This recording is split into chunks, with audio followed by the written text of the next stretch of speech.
Welcome to UGC EPG Pathshala.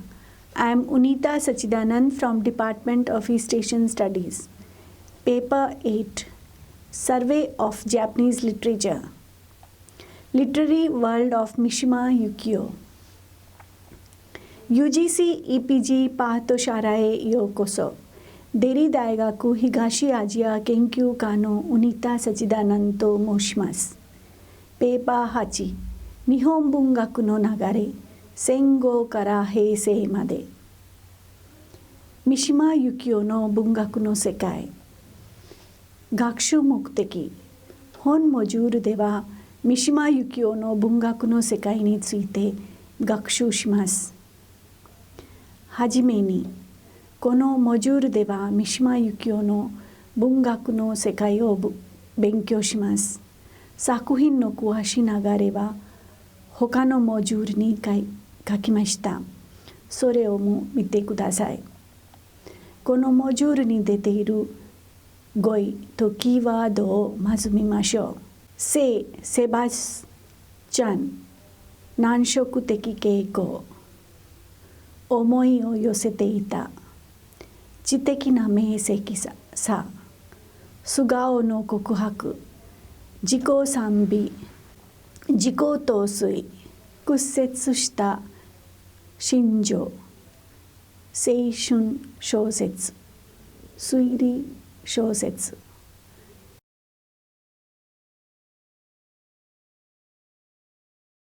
などが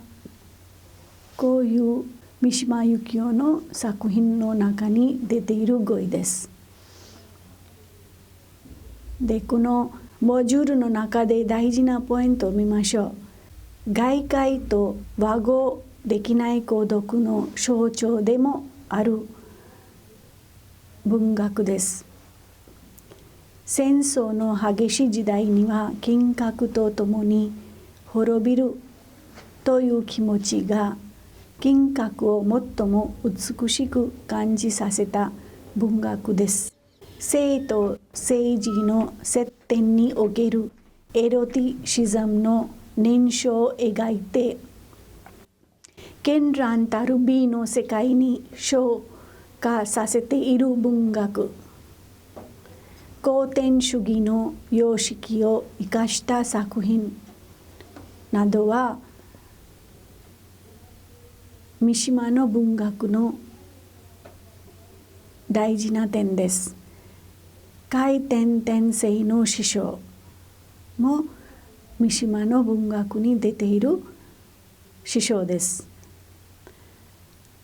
まず仮面の告白について勉強しましょう。仮面の告白は1949年に出版されました。長編小説です。主人公の私の性意識の展開が中心になっています。セバスチャンの准教授で写生を体験した私はやがて自己の難色的な傾向を自覚します。思いを寄せていたその子は他の男と結婚してしまいます。戦中から戦後にかけての私の精神史は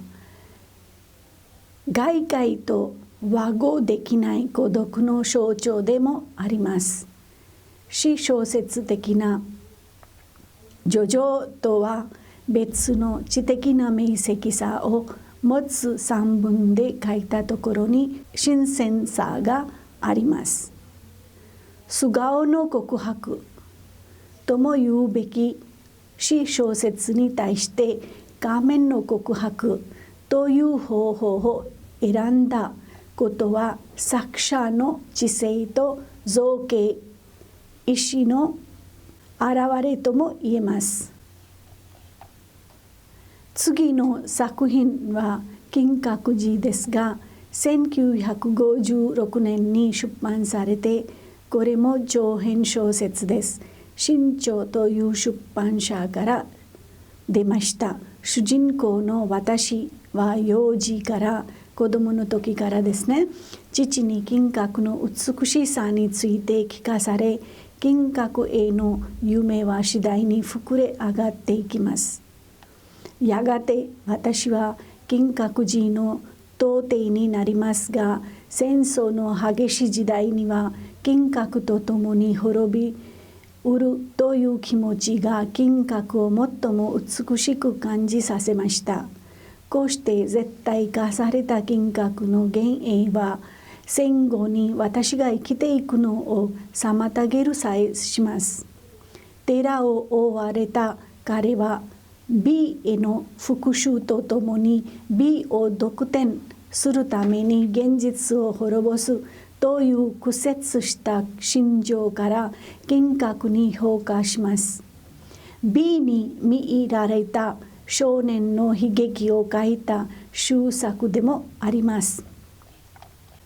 次の作品は幽谷ですが、1961年に出版され、小説中高論という出版社から出ました短編小説です。主人公の竹山中尉は 2.26 事件に際して友人が反乱軍に加わったことに責任を感じ、天皇への姿勢を証明するために若妻の霊子とともに自決を遂げます。性と政治の接点におけるエロティシズムの燃焼を描いて、絢爛たる美の世界に昇華させています。三島の短編のうちで思想的にも大きな問題を含んだ作品です。次の作品は茶道公爵夫人という作品ですが、1965年に出版されて、これは戯曲です。劇ですね。川出消防審査官です。渋沢達彦、茶道公爵夫人の生活に依拠して書かれました。茶道の夫人のルネの心を当時の貴族社会の中で捉えています。茶道の文学を理解した時、ルネは出家を決意するのだが、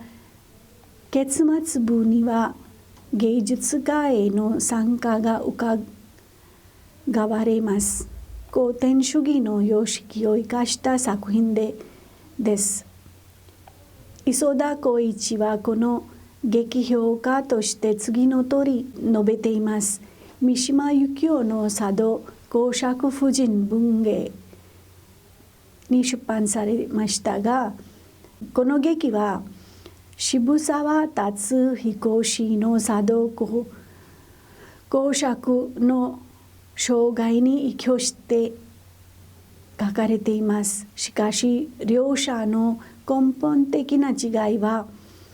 渋沢氏が茶道そのものを問題にしているのに対して、三島氏は夫人の立場から茶道を描くというよりは、むしろ夫人自身の人生の破綻を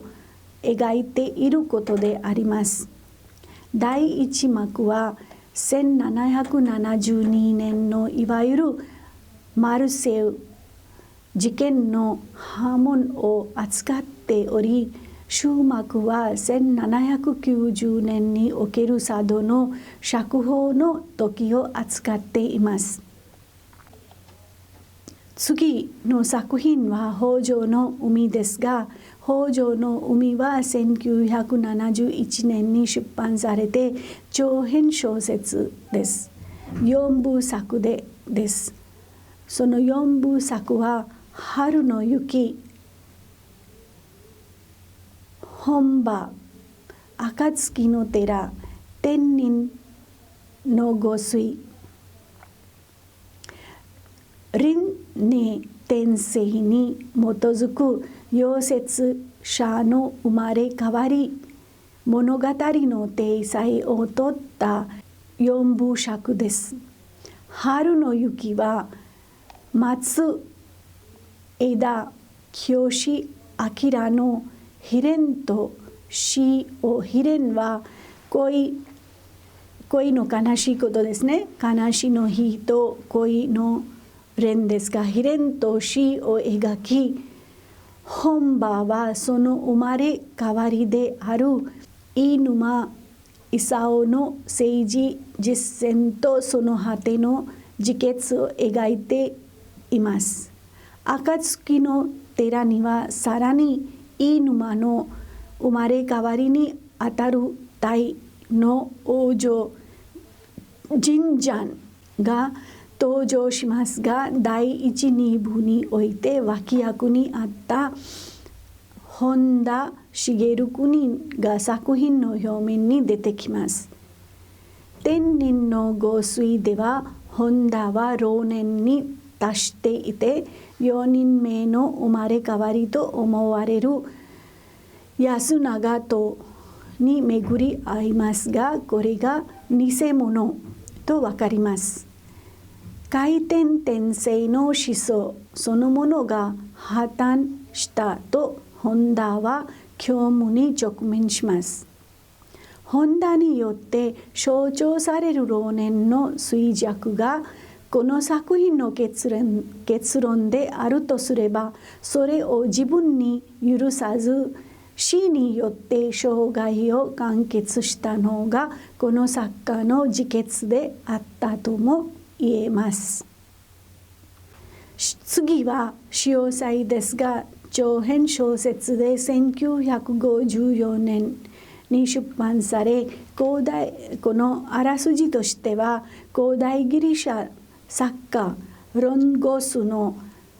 ダフニスとクロエ、下敷きにした明るい港町を背景にした青春小説です。歌島の若い漁師シンジは島に戻ってきた初江という少女に出会い、強く引きつけられます。ライバルの男安男が現れますが、沖縄の困難な航海の後、2人は周囲に起伏されながら婚約を交わします。これで三島由紀夫の文学の世界